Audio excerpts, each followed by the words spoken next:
Quand vous voyez quand même que récemment, M. Kamto est allé faire un brillant meeting à l'extérieur. Bon, alors, au lieu qu'à côté, les gens s'organisent à mener des réflexions en se posant par exemple la question, est-ce que la Léké va bien? Parce que la Léké a perdu des membres du comité central, 3. Paul Omba, il n'a pas été remplacé. Mais les gens commencent à regarder d'abord ce qui se passe à Paris. En quoi, de manière illustrative, le meeting de Paris, le ministre Kamto et du MRC regarde ceux qui tiennent le pouvoir?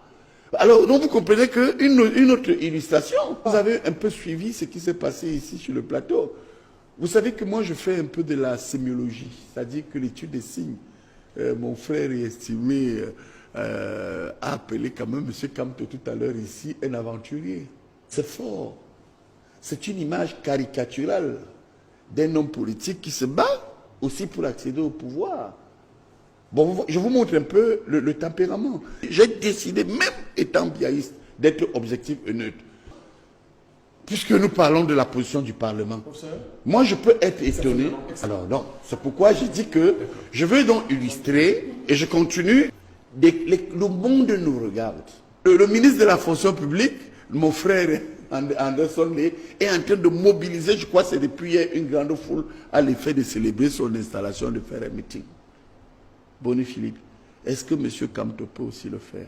Il y aura l'armée. D'accord. Et donc, ça vous dire quand même que la violence étatique, lorsque vous voyez ce qui s'est passé en Côte d'Ivoire et qui se prépare encore en Côte d'Ivoire, lorsque vous voyez ce qui a entraîné les bouleversements dans certains pays, notamment en RDC, lorsque l'ex-Zaïre Mobutu est tombé, où le général Mayele a fait comprendre au président Mobutu que non, il n'y a rien, il n'y a rien. Moi, je voudrais prévenir en disant à ceux qui entourent en ce moment le chef de l'État et qui jouissent de sa confiance en matière de défense et de sécurité, de faire très attention, parce que malheureusement, s'ils ne sont pas apaisés, ma crainte est que les autres aussi se préparent et qu'on se retrouve dans des bouleversements incontrôlables, ce qui n'est pas mon souhait. J'ai soulevé le problème du professeur Kamto, qui est, écoutez, c'est un scandale, Manda. Manda, vous savez, un homme politique, c'est quelqu'un qui lit la perspective. On n'est pas là pour pardon, ne me coupez pas. Non, vous ne pouvez pas m'orienter. Non, c'est pas alors ça. Surtout, non, mon frère et mon ami. Non, je ne peux, mais je vous dis que ça m'a choqué. En tant que biaïste, écoutez, le président priez Manda de ne pas me couper. Mon frère Manda. Non, je voudrais dire ma déception. Je ne peux pas. Non, vous voulez qu'on laisse passer. Lui, il a rassemblé ma mobilisation pour la paix. Le thème est de savoir comment atteindre, comment mener un climat apaisé. Et je vous dis qu'entre autres climats apaisés, c'est inadmissible de voir la militarisation qui a accueilli le ministre Kamto.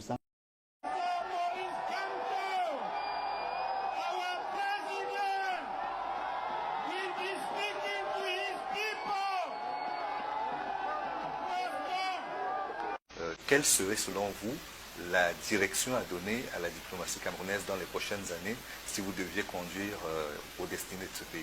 En diplomatie d'ailleurs, comme dans bien d'autres domaines, je me laisse guider d'abord et essentiellement par les intérêts du Cameroun.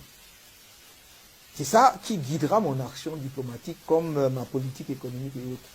Où se trouvent les intérêts du Cameroun?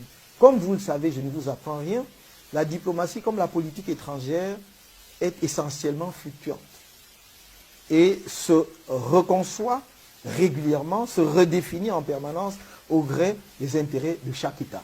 Ça n'est jamais figé, il n'y a pas d'amitié éternelle entre les États, il y a des amitiés qui peuvent se définir en fonction des problèmes qui se posent et des objectifs visés par les uns et les autres. Et j'ai à cœur, en ce qui me concerne, que l'on cesse de croire que les Africains ne savent pas où ils vont. Je voudrais que mon pays, demain, mène une politique qui soit vraiment guidée par ses intérêts. À cet égard, effectivement, il vous surprendra, non pas que je dise que la politique étrangère du Cameroun sera guidée par le pragmatisme, et ce sera une politique de présence, effectivement. Le non-alignement, aujourd'hui, n'a plus tellement de sens, d'ailleurs, parce que le monde qui était coupé en deux à l'époque n'est plus exactement le même, même si on voit ça et là des actes qui donnent l'impression qu'on veut retomber dans la guerre froide, mais c'est quelque chose. C'est-à-dire on n'a plus un monde divisé entre les communistes et les capitalistes, et au milieu un tiers monde qui se cherche et qui ne veut pas s'aligner. Aujourd'hui, on est dans une compétition globale où chacun cherche à préserver du mieux possible ses intérêts et peut faire des alliances en fonction des intérêts qu'il poursuit. C'est ce qui va guider notre politique. Donc, nous allons essayer d'être présents d'abord sur la scène sous-régionale et continentale. C'est là-bas que ça commence. Notre pays était très fort dans les années 60-70 de sa diplomatie parce que c'était une diplomatie qui était présente partout où il y avait des grandes questions qui l'interpellaient. Il ne vous aura certainement pas échappé que le premier président, Amadou Ahidjo, n'avait manqué à aucun sommet de l'OUA pendant toute sa durée au pouvoir. Parce que c'est là-bas qu'on rencontre les collègues africains, qu'on discute des problèmes, qu'on peut avoir justement des débuts de solutions à certaines questions. Le fait que nous ne soyons pas au niveau sous-régional, par exemple en N'Djamena, lorsqu'on a pris la décision finale sur le lieu de localisation de la bourse de valeur, nous a valu de perdre la bourse. Tout le monde savait que c'était à Douala. Les études de la société financière, qui est une entité de la groupe, voilà, du groupe de la Banque mondiale, savaient que c'était Douala. Tout le monde avait tiré les conclusions. Mais justement, notre déficience diplomatique, l'absence de présence a fait qu'on décide à notre place et qu'on mettre la bourse à Douala. Aujourd'hui, avec toutes les difficultés que nous avons pour obtenir justement une bourse unique en Afrique centrale et que l'on repositionne dans le pays où il doit être naturellement parce que c'est la plus grosse économie de la région. Non, je pense que nous en avons payé le prix. Le fait que notre président ne soit pas allé à la cérémonie de passation de service quand il était président sortant de l'OUA pour passer le témoin à son successeur nous a beaucoup coûté. Moi, j'ai côtoyé, permettez-moi de le dire, quelques chefs d'État et j'ai entendu des choses pas très agréables sur notre pays dues à cela. Et donc nous allons être présents. Mais dès lors que nous avons dit que notre politique sera gouvernée par les intérêts du Cameroun, cela veut dire que même notre déploiement diplomatique, les missions diplomatiques, sera déterminé justement par les intérêts que nous poursuivons dans telle ou telle région. Il n'est, par exemple, pas tout à fait explicable que nous ne soyons pas représentés en Inde. Nous n'avons pas d'ambassade en Inde. Nous n'avons pas d'ambassade en Angola, qui est quand même un pays qui compte en Afrique, que ça plaise ou pas. Et je peux en citer d'autres.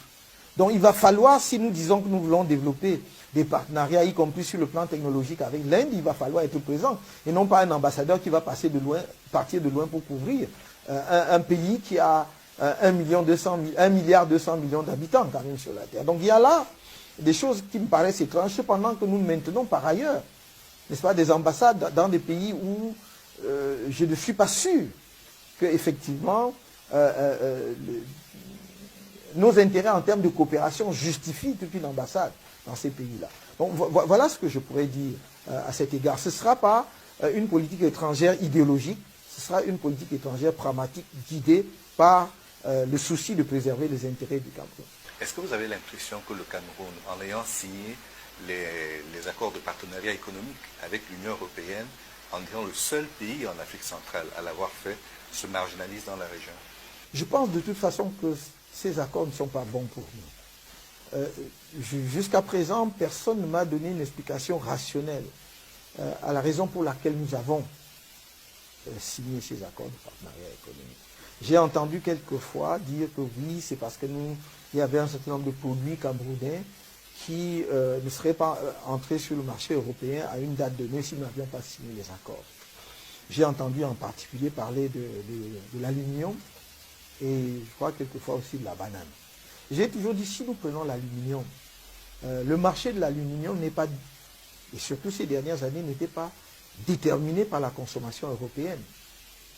Les plus grands marchés de consommation étaient hors d'Europe.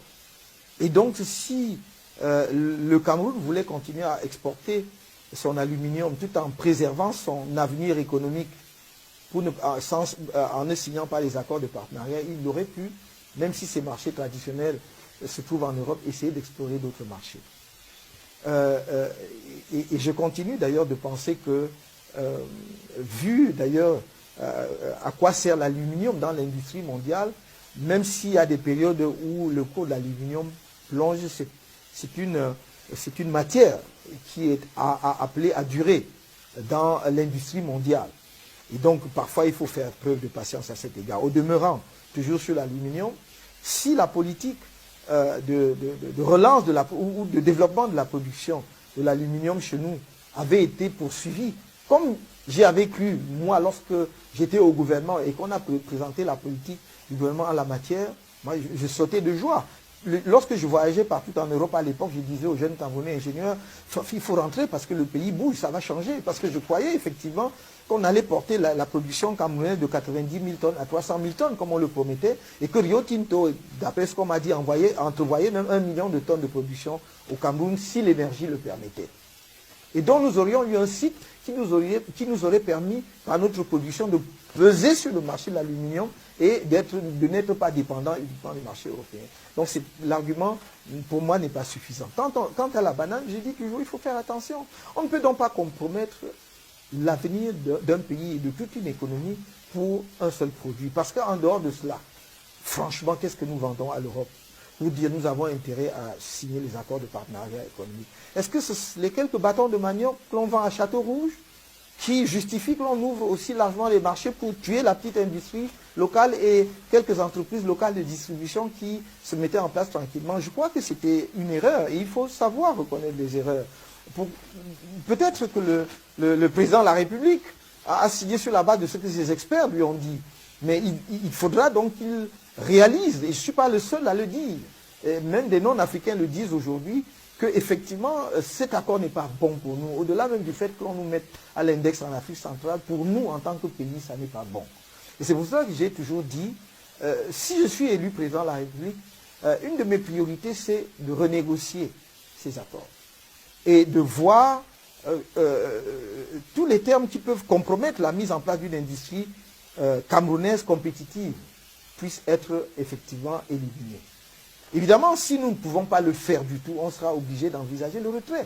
Parce que le retrait des traités fait partie, donc je suis juriste, fait partie des mécanismes justement prévus par le droit international lorsqu'on est parti à un accord et qu'à un moment donné, il y a un ensemble de circonstances qui ne vous permettent plus de continuer à respecter cet accord, de vous en retirer. Je ne veux pas ici citer l'exemple d'un grand pays. Nous ne sommes pas un grand pays, mais après tout, chaque pays a ses propres intérêts et donc on ne peut pas écarter cela. Restons sur le terrain de la coopération internationale pour évoquer une autre cour qui fait également beaucoup parler sur le continent africain, la Cour pénale internationale. Beaucoup estiment qu'elle n'a été utilisée que comme un instrument des pays forts et puissants pour davantage asservir les pays africains et leurs dirigeants. Quelle est votre lecture et est-ce que vous faites partie de ceux qui estiment que les pays africains devraient en sortir? Si je voulais commencer par la fin, je dirais non. Une fois que j'ai répondu, j'y reviendrai pour dire pourquoi. Mais je commence par le commencement. Vous avez raison. Vous savez qu'en matière de justice, on dit toujours la justice doit être rendue, mais elle doit également être regardée comme rendue, perçue comme rendue. De nombreux Africains, et pas forcément uniquement les dirigeants africains, la jeunesse africaine voit dans la Cour pénale internationale aujourd'hui, parfois à tort d'ailleurs, un instrument effectivement entre les mains des pays puissants. Mais qu'est-ce qui crée cette impression? J'ai dit que j'ai eu la chance, le privilège d'être conseiller juridique de la délégation camerounaise à la conférence de Rome de 1998 qui a adopté le statut de Rome. J'étais conseiller juridique de la délégation camerounaise. J'ai ensuite, au sein de la conférence, été élu, en tout cas désigné, comme membre du comité de rédaction. Donc vraiment le 5 qui rédige le traité. Et quand on a adopté cette convention, tout le monde était content parce qu'on croyait qu'on mettait en place un instrument, une juridiction qui allait juger aussi bien les forts que les faibles. Donc on se disait, enfin, on a un outil qui ne sera pas entre les mains d'une partie de la communauté internationale contre une autre. Or, ce qu'on a observé dans un premier temps, c'était la réticence des pays les plus puissants, à part 2 membres permanents du Conseil de sécurité qui ont ratifié le statut de Rome, c'est-à-dire la France et la Grande-Bretagne. Aucun autre pays important, très puissant au monde l'a fait. Les États-Unis, la Russie, la Chine, les 3 autres membres permanents du Conseil de sécurité ne sont pas partis au statut de Rome. Les autres grandes nations, l'Inde, l'Arabie saoudite, l'Égypte et d'autres pays ne sont pas partis au statut de la Cour. Ça, c'est extrêmement important. Ça donne déjà une indication de la perception. Maintenant, on met en place la Cour. De nombreux États africains ont signé et plus d'une trentaine d'États africains ont ratifié, donc sont partis au statut de la Cour. Et on observe quoi? On observe que depuis la mise en place de la Cour, seuls les ressortissants africains sont jugés devant la Cour. Et là, je ne donne pas entièrement tort à la Cour, parce que les Africains y sont aussi pour quelque chose, puisque la plupart du temps, ce sont les États, les gouvernements africains qui ont déféré leurs ressortissants devant la Cour. C'est pour cela qu'on peut raisonner aussi à contrario, pour dire que l'Afrique a instrumentalisé la Cour, ou bien les gouvernements, les dirigeants africains ont instrumentalisé la Cour pour régler leurs problèmes internes. Ce n'est pas le cas pour le Soudan, par exemple. Et non, ce n'est pas le cas pour al-Bashir, mais si vous allez au Congo, en Côte d'Ivoire, à un certain nombre de pays, lorsqu'on a un opposant ou un adversaire qui était gênant, on l'a déféré devant la Cour. Donc de ce point de vue, les Africains ne sont pas bien placés pour faire des leçons à la Cour. Mais ce qui a en fait complètement perverti la perversion et le sentiment des Africains vis-à-vis de la Cour, c'est entre autres le cas al-Bashir. Je ne dis pas que c'est un dirigeant exemplaire, loin s'en faut, et je ne porte aucun jugement sur la façon dont il dirige le Soudan. Il y aurait plutôt beaucoup de choses à redire. Mais il se trouve que c'est un dirigeant, président en fonction, un chef d'État en fonction. Et on le défère devant la Cour. Ce n'est pas ça qui est grave. C'est prévu dans les statuts de la Cour. Mais je signale que c'est la manière dont il a été déféré déjà qui pose problème. Le Soudan n'est pas parti au statut de Rome. Donc c'est le Conseil de sécurité qui a pris une résolution déférant M. al-Bashir devant la Cour pénale internationale. Et si je m'arrête une seconde, la question est pourquoi le Conseil de sécurité n'a-t-il fait que pour le Soudan? Alors qu'il y a d'autres régions du monde où il y a eu des rapports sur des crimes qui rentrent dans les catégories de crimes prévus dans le statut de la Cour, pour lequel le Conseil de sécurité n'a jamais pris de résolution. Au Proche-Orient, nous connaissons des États. En Amérique du Sud, nous connaissons quelques États. Au Moyen-Orient, c'est-à-dire un peu plus proche vers l'Afghanistan, il y a d'autres. Mais pourquoi il n'y a que les Africains qu'on a déférés devant la Cour? Donc le Conseil, le même Conseil de sécurité, aurait pu montrer justement son objectivité en prenant des résolutions pour demander à la Cour d'ouvrir des enquêtes contre ces autres dirigeants là. Donc, dans le cas d'al-Bashir, effectivement, ce qui a contrarié le plus les Africains, c'est que l'Union africaine, l'organisation continentale, qui est la plus proche de la crise qui sévissait au Soudan, dit, nous demandons au Conseil de sécurité d'appliquer l'article 16, d'actionner l'article 16 du statut. Lequel article dit que le Conseil de sécurité peut demander la suspension pendant 12 mois des poursuites contre une personne déférée devant la Cour pénale internationale. L'Union africaine demandait ce délai pour lui permettre d'investiguer au Darfour, puisqu'il y avait une équipe de médiateurs désignée pour le Darfour, qui était conduite d'ailleurs, je crois, par le président, l'ancien président sud-africain Thabo Mbeki, et le Conseil de sécurité n'y a pas répondu. Même par pure courtoisie n'a rien. Et ça, les Africains ont pris ça, ils ont ressenti cela très mal. Et je les comprends, parce que ignorer, mépriser de cette façon 54 États, tout un continent, est quelque chose d'insoutenable. Et ce qui est amusant, c'est que le Conseil de sécurité qui prend ces résolutions, je vous ai dit qu'il n'y a que 2 États parmi les 5 membres permanents qui ont ratifié. Voilà donc des États qui ne sont pas partis au statut de la Cour, qui utilisent la Cour pour régler des problèmes. Il y a donc déjà justement un problème de légitimité, de logique, de décence. Donc tout cela a fait que les États africains vivent très mal cette situation et à un moment donné envisagent sérieusement leur retrait du statut de Rome. Mais je dis, mon conseil, si je pouvais en donner un, c'est qu'il ne faut pas se retirer du statut. Il faut, parce que nous sommes, en tant qu'État africain, de plus en plus nombreux au sein de la conférence des États partis, utiliser cela pour faire les amendements et les modifications qu'il faut. Je vous signale par exemple qu'à Kampala, j'étais à Kampala en 2010 à l'Assemblée des États partis. Les États africains ont quand même pesé avec quelques autres pays pour que l'on définisse le crime d'agression, qui avait été inscrit dans le statut de la Cour à Rome en 1998, mais sans être défini, ni les éléments d'infraction. Donc, c'est un crime qui ne pouvait pas être poursuivi puisque les éléments d'infraction n'y étaient pas. À Kampala, en Ouganda, en 2010, on a défini. Et les pays développés ont voulu un délai parce qu'ils manœuvrent toujours. Ils ont dit, bon, il faut qu'on se donne à nouveau 7 ans. C'est dans 7 ans qu'on mettra en application. Et c'est cette années sont écoulées maintenant, puisque en 2017, on avait atteint les 7 ans, et désormais le crime d'agression peut être mis en application. Les pays africains, d'ailleurs, sous l'impulsion du Cameroun, il faut le reconnaître, s'étaient battus à Rome pour que ce crime soit inscrit. Je dois dire que ce crime est important. Pourquoi? Parce que c'est la mère des crimes. Quand vous dites qu'il y a crime de guerre, c'est parce qu'il y a guerre. Et s'il y a guerre, c'est parce que quelqu'un déclenche la guerre, c'est parce qu'il y a une agression. C'est pour cela que nous tenions à ce que ce crime soit puni, parce que ce sont les pays les plus puissants qui déclenchent les guerres. Ce sont les pays qui ont les armes et les moyens qui déclenchent les guerres. Et si ce crime est désormais en application aujourd'hui, justement, ces dirigeants ou les dirigeants de ces pays-là qui parfois se laissent aller à l'aventure de la guerre doivent pouvoir savoir qu'ils peuvent être poursuivis sur cette base. Donc vous êtes convaincu aujourd'hui que la justice internationale a encore sa place et a sa légitimité? Je suis plus que convaincu, je crois qu'il est indispensable d'avoir justement une justice. Est-ce qu'elle a toute sa légitimité? Il faut travailler justement, mon propos c'est de dire qu'il faut travailler à construire cette légitimité. Il ne faut pas donner l'impression que la Cour est utilisée, instrumentalisée. Le sentiment est récurrent aujourd'hui parce qu'effectivement certaines personnes disent, enfin par exemple ce qui s'est passé en Côte d'Ivoire, crée un malaise, un vrai malaise.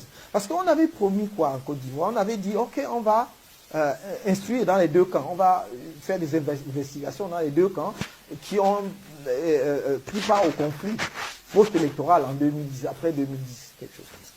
Et on se rend compte que jusqu'à présent, il n'y a que des personnes qui étaient dans un camp qui sont à la Cour pénale internationale.